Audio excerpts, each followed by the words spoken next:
Respected Dr. Manju Sharma Madam ji, Shri Alok Shri Ram ji, Shri Madhav Shri Ram ji, Shri K.N. Rao ji,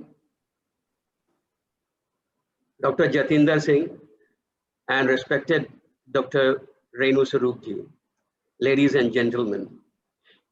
It is indeed a great pleasure for me to introduce our speaker for this evening, Dr. Renu Swaroop, and the topic on which she will be speaking is building a strong science and technology foundation for a robust innovation ecosystem.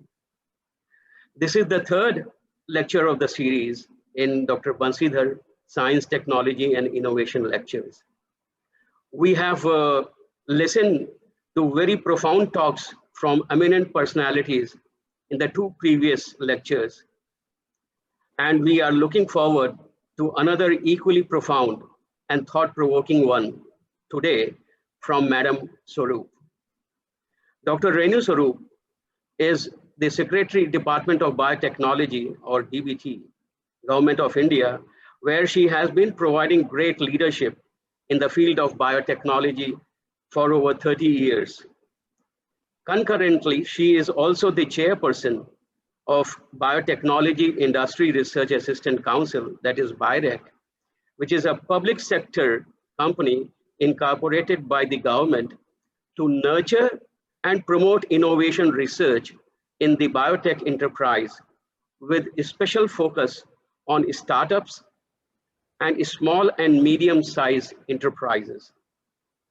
Dr. Renu Swaroop holds a PhD degree in genetics and plant breeding and has done her postdoctoral research work at the prestigious John Innes Centre, Norwich, UK, under Commonwealth Scholarship before returning to India to take up the assignment of Science Manager in the Department of Biotechnology. She was actively engaged as the convener of the formulation of National Biotechnology Vision and Strategy in the year 2001, then again in 2007, and then further again in 2015. In her official responsibilities, she leads a network of 16 autonomous research institutes, 2 public sector undertakings, and a R&D network of more than 5,000 projects across more than 100 research institutes, universities, and laboratories. In the recent COVID pandemic situation, she has led the COVID vaccine and diagnostic mission. The public sector BIRAC, for which she is the founding managing director and now chairperson, has supported nearly 3,000 startups and over 50 incubators. She is a fellow of National Academy of Sciences, India, a life member of Trust for Advancement of Agricultural Sciences, and a member of the Organization for Women in Science and the Developing World. She was awarded the Biospectrum Person for the year 2012, National Entrepreneurship Award in the year 2017, Dr. P. Shield Memorial Lecture Award in 2018 by NACI. She also has been awarded the Agriculture Research Leadership Award in the year 2019. So you can imagine that of late also, she is actively involved in all kinds of research activity. With this brief introduction, may I request Dr. Renu Swaroop Madam ji to deliver her lecture. Thank you. Respected Dr. Manju Sharma, Shri Alok Shri Ram, Shri Madhav Shri Ram, Shri K.N. Rao, Dr. Mukul Das, all those who have joined in. It's indeed a pleasure to be here with all of you today and to be able to deliver the third Dr. Bansidhar Science, Technology and Innovation Lecture series. It's indeed a pleasure for me here because, as has been said before by Dr. Manju Sharma and by Shri Madhav Shri Alok Shriram, Dr. Bansithar himself has been a visionary who has laid a very strong foundation for science and technology. And when Dr. Manju Sharma spoke with me and I received this invitation for this lecture series, I thought it would be most appropriate for me to speak about the science and technology and innovation ecosystem, which the country has been able to put together. And about half an hour or so, I will try to share with you some of the key aspects of this very robust ecosystem, which today the country can boast of, and it is definitely the future for all the scientists. And I did check with Dr. Mukul Das, who all are we, because in virtual meetings, this is a very big disadvantage. You don't know who your audience is, you don't know who you're going to interact with.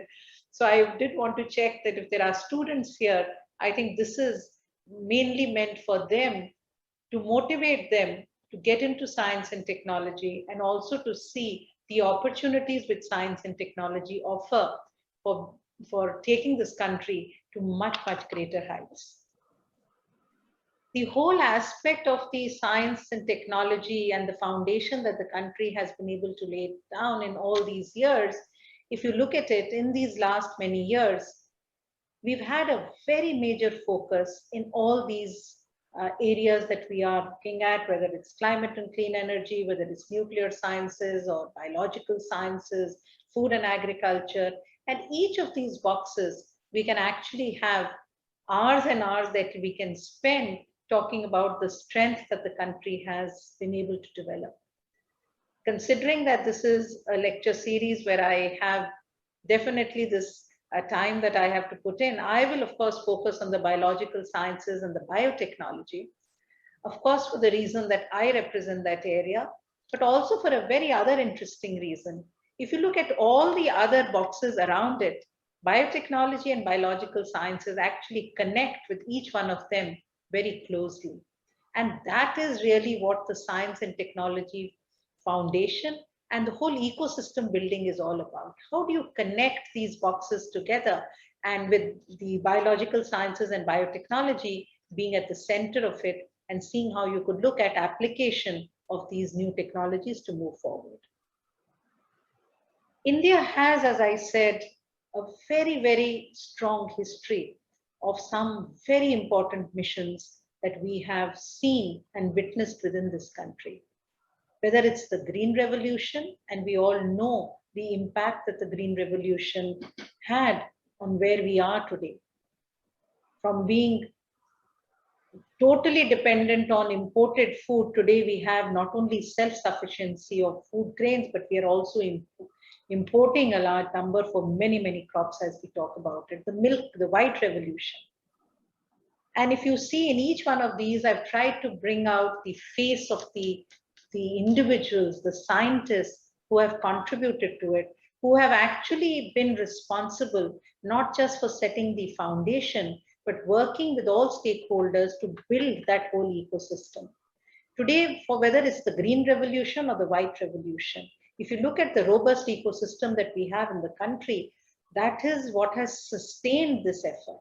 You can have a revolution, but the revolution will not be sustained if you have not been able to institutionalize it through a very robust ecosystem. And I think that is really what we're all looking at. And you see how they've actually responded to it.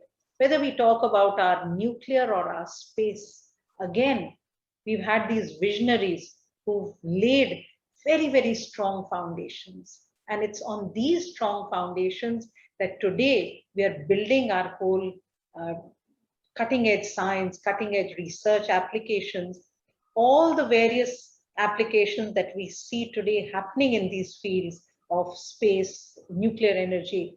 It's all because of these strong foundations which were built. And today we are not only the world leaders in this, but we've been able to bring together all stakeholders. Globally, we've been recognized. And this recognition that we have globally has given us that level of recognition not only for the country in terms of its own science, diplomacy, but also in terms of bringing in and attracting a very, very strong scientific base. The healthcare area, you see, when we became free of polio, that itself was a huge mission. What I'm trying to say through these various slides to you is that India has excellent examples of this. I must also share with you that today, when we are looking at a very vast ecosystem, very vast network within the healthcare system, which has helped us to fight the COVID, its foundations began when we actually started on a polio-free India. That's how we set up this whole foundation. We have these ASHA workers, we have these ANMs, we've got these primary healthcare centers and tertiary healthcare centers, which we are now building upon as we are moving ahead for COVID. How did all these foundations come in? There was a huge impetus on the policies and the aspect of these policy directions that have been given and have been laid within the country on which we've responded to it. Starting from the Science Policy Resolution in 1958 to the Technology Policy Statement, the Science and Technology Policy, the Science Technology Policy 2013, and now I'm sure most of you who are part of today's lecture series have been engaged with all of us for building and bringing out the Science, Technology, Innovation Policy 2021, which we've concluded the discussions, and I'm sure very soon you will see this being rolled out. If you go through the key components of what these policies have actually brought to us, if you see in each one of them, the message was of making the foundation stronger and stronger. Whether it was actually looking at science and technology, which connects the gap between the advanced and the backward countries, that is what brought us towards the self-reliance, whether it was trying to see how we have an emphasis on gaining our own strengths in the technology, whether it was that was to the technology policy, participating and being part of the entire developing world in terms of seeing how we could work with them for technology development. The science technology policy that we had in 2013, that first time really brought out the words innovation and how science, technology, and innovation play a very important role in science diplomacy. Also trying to see how you look at technology transfer models. We moved a long way since we had these policies. We were always looking at technology transfers. Today, it's a very different scenario. We're looking at technology cooperations, where we are positioned to be able to be co-developers of technology, not just receivers of technology. And in today's time, when we're all looking at COVID as our key test case on which we have tested out all our foundations, our ecosystem, our policies, I think we've really stood out. And as you've seen, India is at par with the global development of the responses of science and technology to COVID. We've got a lot of strengths, and these strengths are numbers which may be a little outdated, but I do keep updating them. But if you see our strengths from our postgraduate fellows to our institutions, to our ranking in publications, to our where our innovation index is, our strengths are increasing. And this is the strength of our research, innovation, and startup ecosystem. Because no longer in the country do we have those verticals which do not really connect with each other of academia, industry, startup. We've tried to connect all of them and they become a combined whole which respond to this. Challenges still exist there. And I think through these various programs, we're trying to see how we can bridge this gap as well. What really are those challenges before us? If you see, our challenges before us are in terms of our investments, what we always say, can we really have 2% of our GDP as our investment in science and technology? While we say that, this is very important for you to go through this and see that while our R&D investments are definitely on the lower side in terms of its percentage of GDP, our full-time researchers numbers are also less. Now it's a chicken and egg situation. You will say because we have less full-time researchers, we don't have the capacities to absorb higher investments. But I think, as I've said, it has to be building that base. And that's why I said a very strong science and technology foundation. As we build the foundation, as we create a robust ecosystem, we will see that the absorption power for investments will increase. And that is really where we will be able to move ahead. How will we do that? Now, here it very clearly brings out that in those countries where they have higher percentage of GDP investments in R&D, private sector plays a very important role in that. In our country, we have more than 67% as government investments and 33% come from the industry. I think this has to again be balanced. Once we balance this, all stakeholders come together, then the ecosystem builds up. But there are ways in which we can do it. How do we put this investment forward? I think there it's important that this becomes a partnership where the government comes in, and that's really what we've done for COVID. And as I said, COVID became a very, very good test case where we've seen the industry, the startups, and the academia all coming together. Today, any vaccine that you see being rolled out has a lot of participation from the academic groups. That is where you see the investments made by the industry. So this is how we will be able to move ahead. And this foundation that we build for science and technology, for the innovation ecosystem, has to be a strong foundation which then gets the participation of all the stakeholders. And technology, as we know, is clearly a key driver. And where is it a key driver of? It is for all the various areas of technology, whether you look at quantum technologies or cyber physical systems or advanced materials, or if you look at genomics or biotechnology, any of these advanced manufacturing, all these sectors, geospatial. And if you see, we've actually made this commitment saying that if we address this, we will be able to contribute to the 5 trillion economy that the government is imagining. And all these logos that you see at the bottom of my slide are those national missions to which science and technology are directly contributing in terms of new technology development, in terms of applications. And this is how we can move ahead. Unless and until we have this foundation, we will not be able to contribute to these national missions. And the contribution to the national mission helps us then to be able to achieve what the mission has really envisaged. So while we are looking at our own national missions, we are also addressing the global goals. And this is important for us because our national missions also get derived from the Sustainable Development Goals.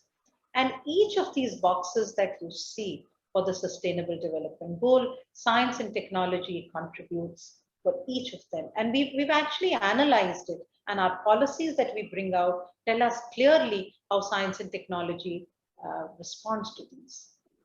Now, in this particular case, it's very important that if we have to build a robust ecosystem, how do we do that? What really are those components of the robust ecosystem that we need to build? First and foremost, it's nurturing the human capital. And I think that is what makes it most important. How do you nurture a very, very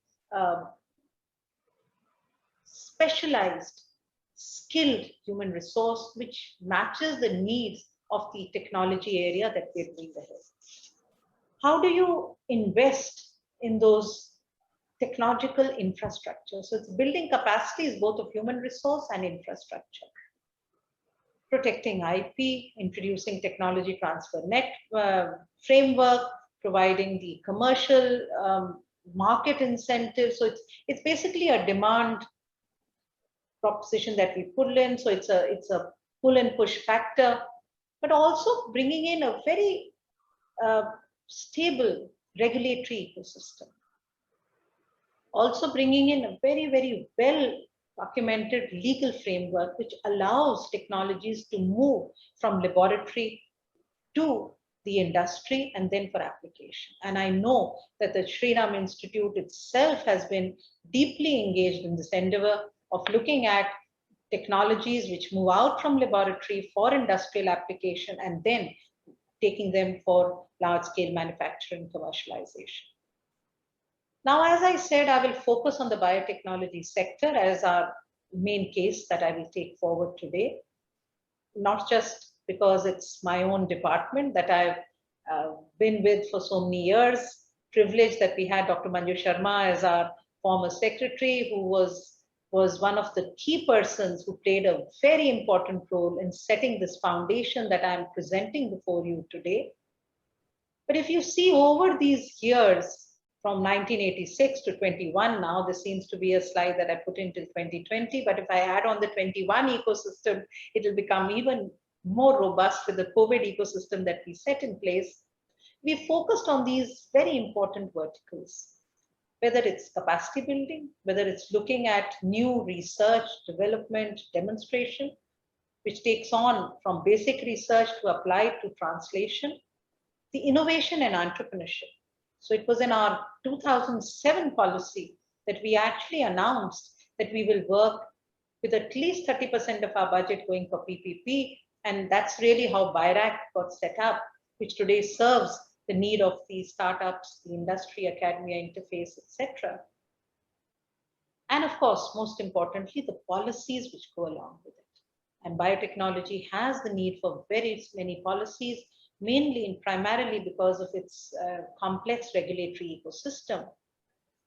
With this, we've been able to make very, very strong commitments. Today, we are at, we've crossed actually a $70 billion industry contribution.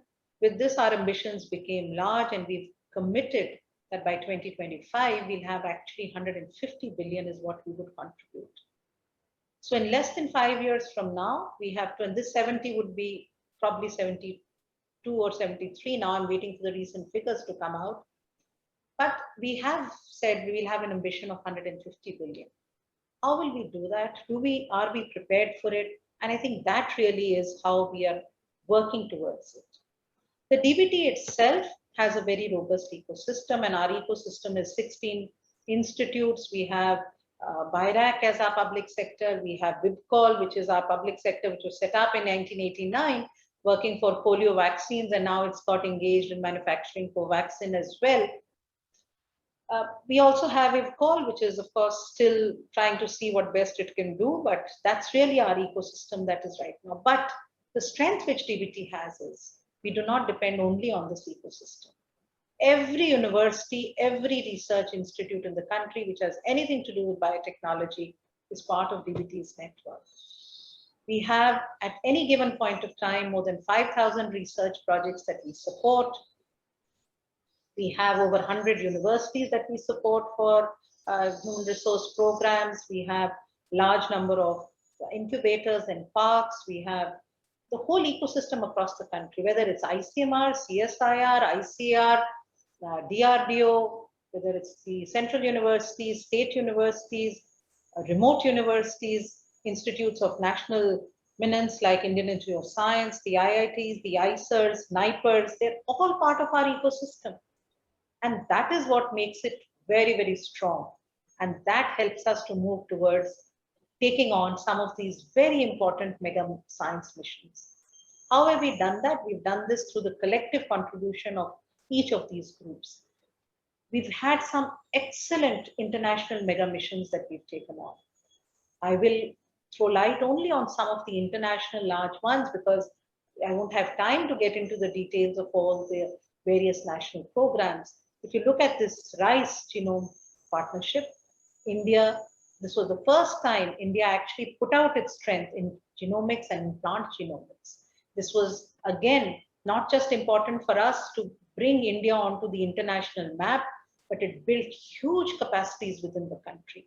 And because it built capacities within the country, we could actually move from the rice genome to the tomato genome to the wheat genome.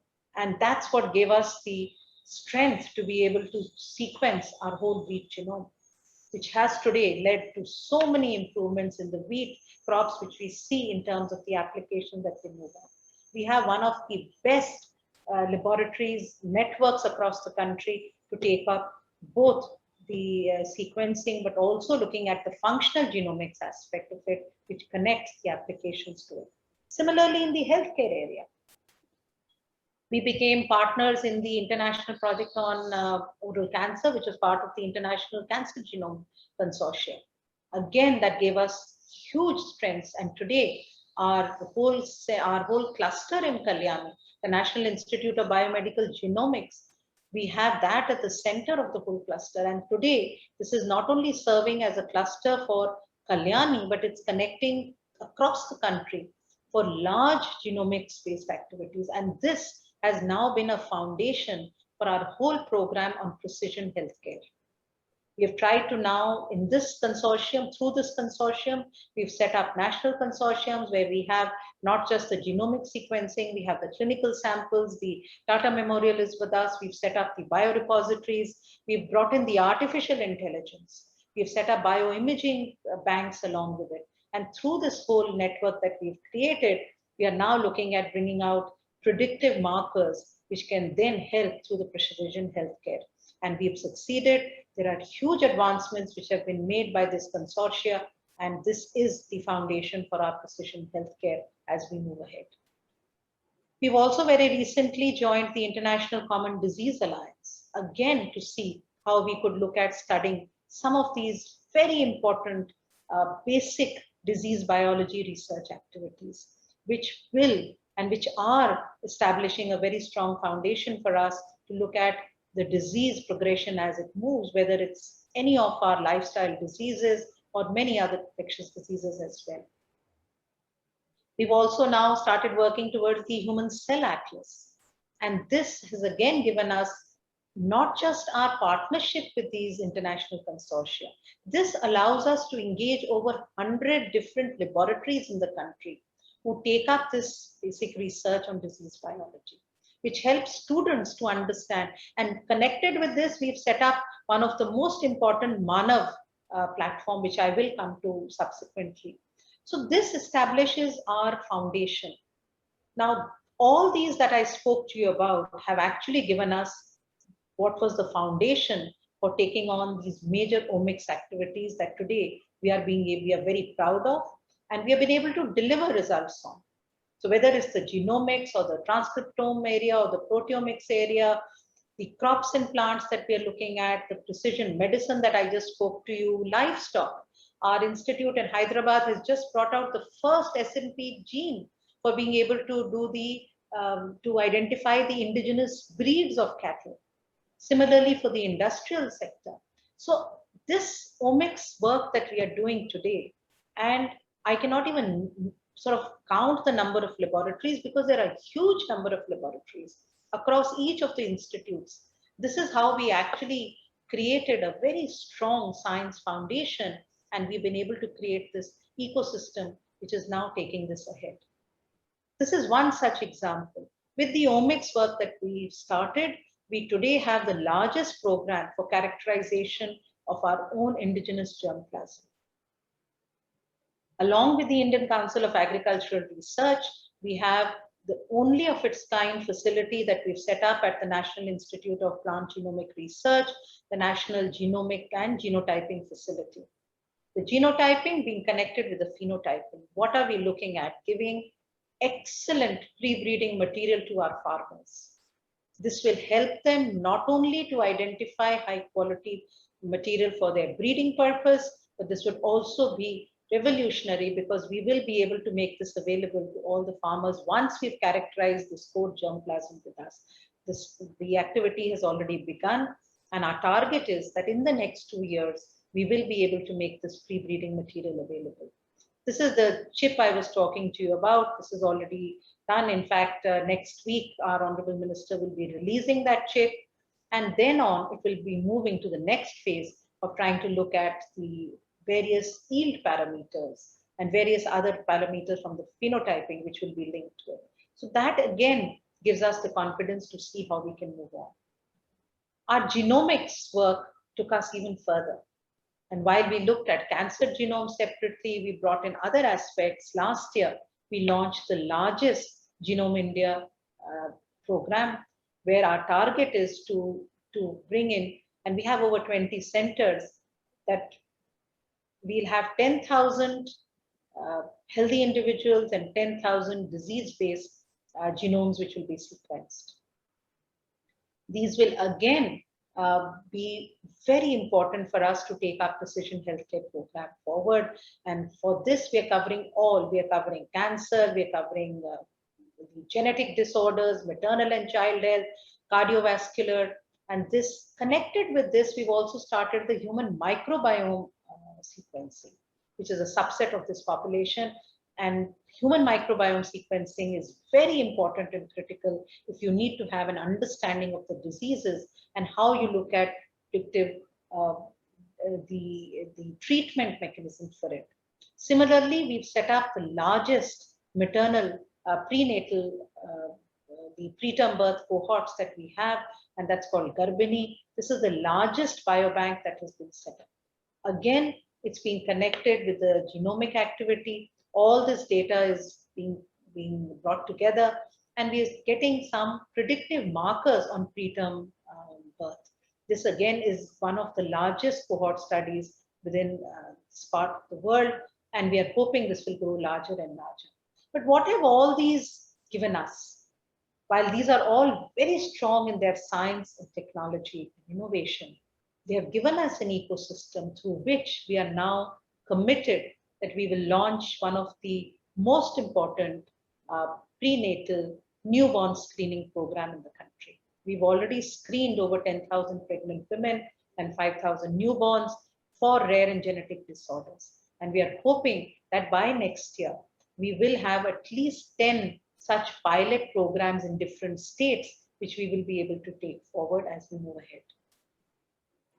So while we've been able to take ahead many of these, continuously, there is an effort within the country that we do not leave our connect with the cutting edge research, because all of you know how dynamic this field is of science and technology. You have to keep abreast with the new technologies and quickly move them into the translational phase so that we can look at them for application. So all the emerging technologies, we have specific programs that we launch, as I said, whether it's genome editing or synthetic biology or AI or it's systems biology, very focused mission programs which are cross-disciplinary, and we look at generating new knowledge and innovation as we move ahead.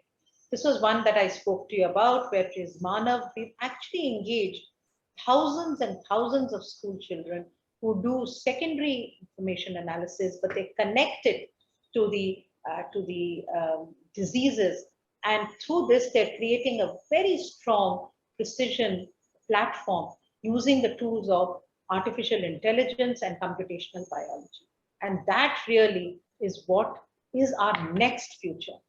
We do need to build human resource. We do need to build a generation of young scientists who can contribute to this big data analytics, because we have felt the need. While we've been able to bring in the biology aspects of it, we've been able to bring in the chemistry aspects of it, we've connected the biology, the chemistry, the physics. Big data and data analytics is now what is the need to be able to make the best use of all this huge quantum of data that we've generated. So I think that is our next focus, and we've been working on it.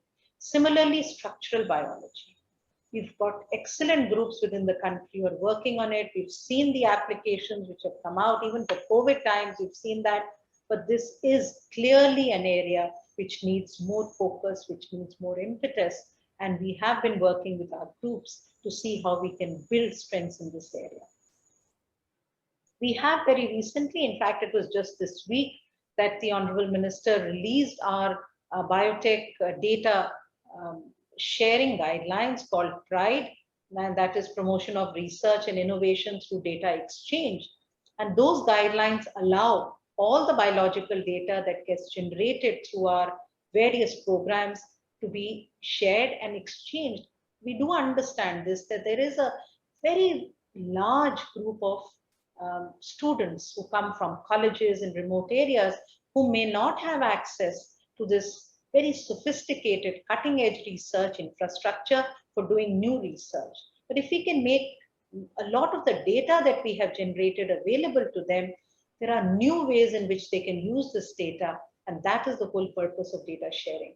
So we have also launched on that day the portal and the center for the Indian Biological Data Center, the first center which has been set up in the country, and this is now being modeled on the NCBI and the EBI line, so that this would be at par, and our Indian scientists can then deposit the data in their own biological data center, and even globally we can have data deposited there. So this is really how it would look like.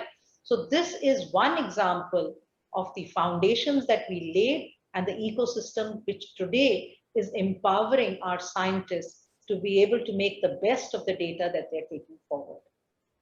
We have been able to look at many other cutting edge technologies, from CAR-T cell to gene editing.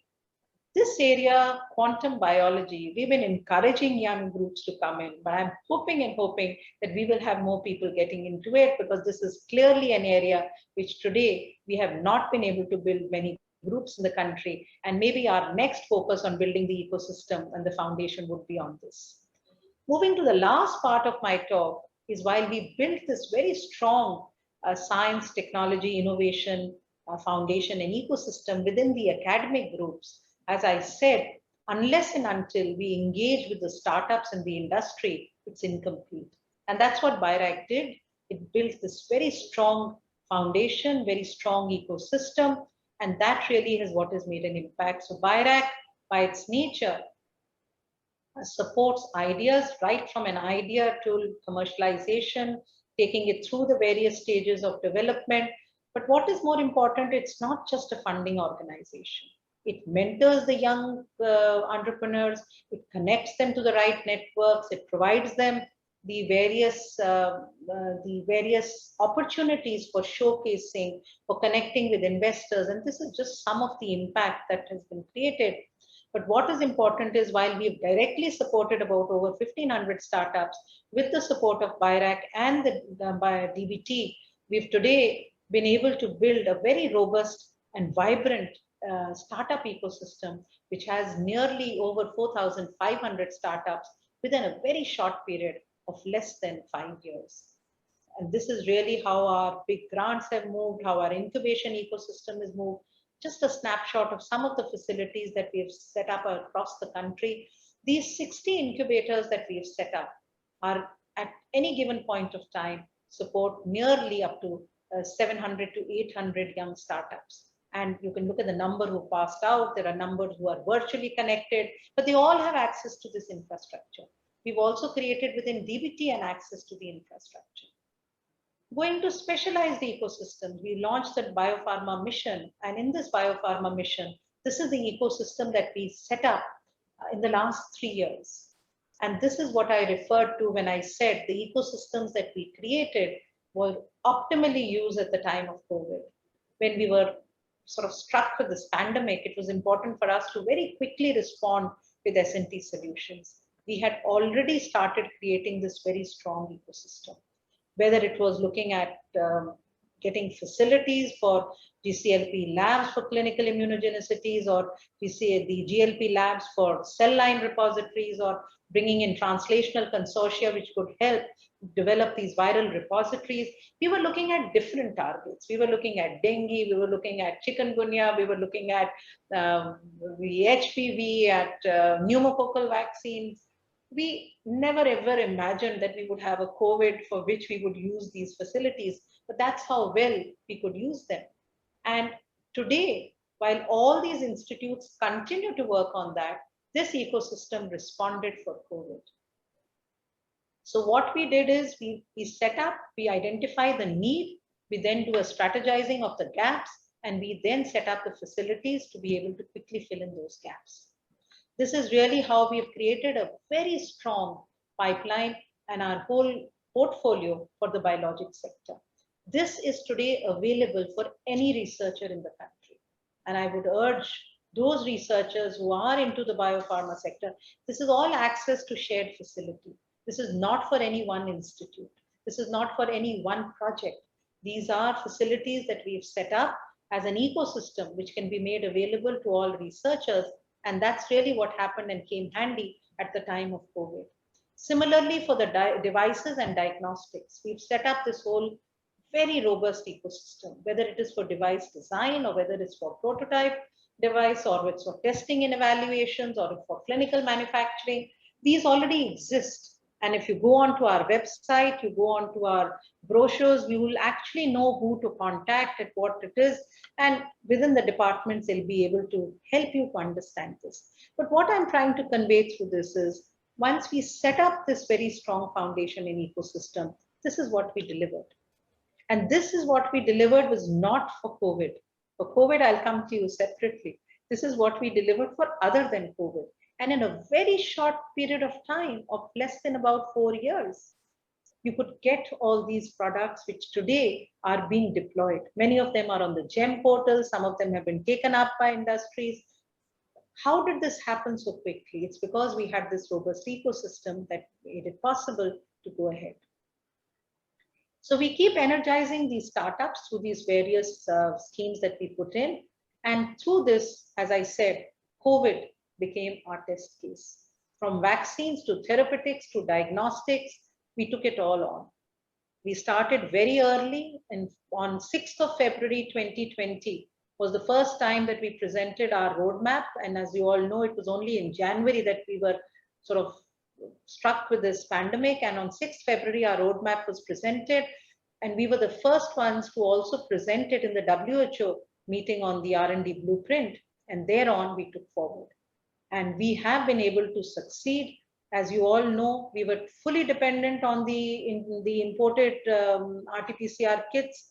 On 26th of March, our first startup got recognition for an indigenous RT-PCR kit. We gave a target to the government. We committed that we will, in the period of less than 3 months, make 10 lakh kits per month. And today, I'm very pleased to tell you that we not only have capacities to meet what our own country's requirement is of 10 lakh tests per day, but we also have enough to be able to export them. This is really the command center that we set up, and this was a consortia for manufacturing of medical devices at Visakhapatnam. This is really what they've been able to develop and produce. These startups didn't come overnight. The startups were there. We only energized them. We gave them access to this ecosystem that was available, and through this challenge to them, facilitated them. We gave them all the hand-holding, and that's how they delivered. And today you see the results for it. We have mobile laboratories to oxygen concentrators to PPE kits. You all know it, and I don't have to mention it to you. We also did realize at that point of time that while the kits were being developed, the reagents were coming from overseas. And that became a bottleneck. There were supply chain disruptions. There were global demands on the same. What did we do? We only brought together a platform. We called it NBRIC.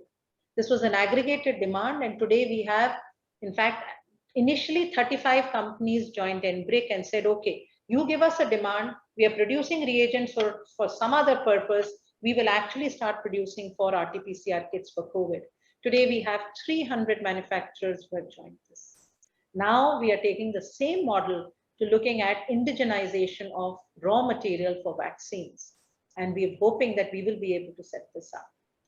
Our whole story on vaccines is very well known to all of you, so I'm not going to spend too much of time, but it's a matter of immense pride for us that while we have 2 vaccines which were rolled out in our vaccination program on 16th January this year, we have many others which are in the pipeline, right from the first DNA vaccine to our protein subunit to the mRNA vaccine, which is a 2 to 8 degrees vaccine, to an intranasal vaccine. All of them, they're at very advanced stages, and you can see where they are currently ready to move into the next phase. And while I speak to you today, the intranasal vaccine has actually got its clearance to move into phase 2 and 3. We've also now augmented capacities of many other industries within the country, whether it's public sector or private sector, to take on Covaxin manufacturing. That's again creating an ecosystem which we hope when COVID ends, these facilities will be ready to take on any viral vaccines. Today in our country, all these manufacturers have access to the animal challenge models within our country. They have access to the immunoassay labs within our country. And these immunoassay labs are globally recognized. THSTI lab is one of the global 7 labs which has been recognized. So our ecosystem today is ready not just for the country, but also for global vaccine manufacturer as they come in. We've just inaugurated the first ferret facility. We also did realize that we will not be able to meet all our 7-8 vaccines, which will probably roll out for their clearances by one CDL Kasoli. They're going to be overburdened. So what have we done? We've created more capacities of CDLs. NCCS Pune has already been notified. The NIAB at Hyderabad, both ready. They're just waiting for its notification. So you see how brick by brick, the need was identified, the gaps were identified, and these were strengthened. I'll close my talk by sharing some good examples with you. And that is, in this pandemic today, 3 of our startups have actually responded. If you see what Dozy has done, they have supplied a patient monitoring system, and they have, you can see the numbers there. I'm not going to read it out. Today, it's been taken up by all, it's been recommended for all the government hospitals because they save a lot of their nursing hours, which the nurses have to put on monitoring the patients. Black Frog Technologies has actually become part of the vaccine, COVID vaccine logistics supply chain to carry the vaccines to those remote areas. Of course, masks, many of them have done. So what do we hope that we will do? We've got very large ambitions, and many of you who see these targets will say, can that ecosystem really deliver to these targets that you are putting in? We are confident it will, because we've got the right policies, we've got the strong foundation and the ecosystem, and we've got the energies that we've been able to channelize. All we need is a dedication and coming together of all the people. We've connected these knowledge translational clusters. We've also set up these sort of manufacturing hubs that we hope will take people forward. We've created these centers for new emerging technology capacity building. We've created technology transfer capacities, and that's what's taken us to the strategy that we just released on the 1st of March this year. And that is our strategy for 2025. And this clearly is a knowledge-driven bioeconomy. We are confident that we will deliver that. We are confident that we'll be able to get that 150 billion. And as we had, this is a slide that we presented as a sectoral group of all ministries of science and technology. We had 9 ministries, from DST to DBT to technology ministry. And this is what we put out as our target for 2030. We said we would like to be a Sashakt Bharat, a technologically empowered new India, with a very clear mission and a very, very clear goal. To achieve this, to be a Sashakt Bharat, we need the contribution from all of you. We need engagement with all of you. We need to connect with all of you. The government, the various ecosystem components that we are building today is not by ourselves, it's with engagement with all of you. And I think you will help us to see how we can achieve it. I'll conclude by a very important quote from one of our most idolized scientists, and that is Professor C.V. Raman, who said, success comes to you by the courageous devotion that you have to the tasks which are lying in front of you. So we need to have a courageous devotion to these huge amount of tasks that we have. If we do that, I'm confident that we will succeed. Thank you very much for giving me this time to speak to you. Thank you so much.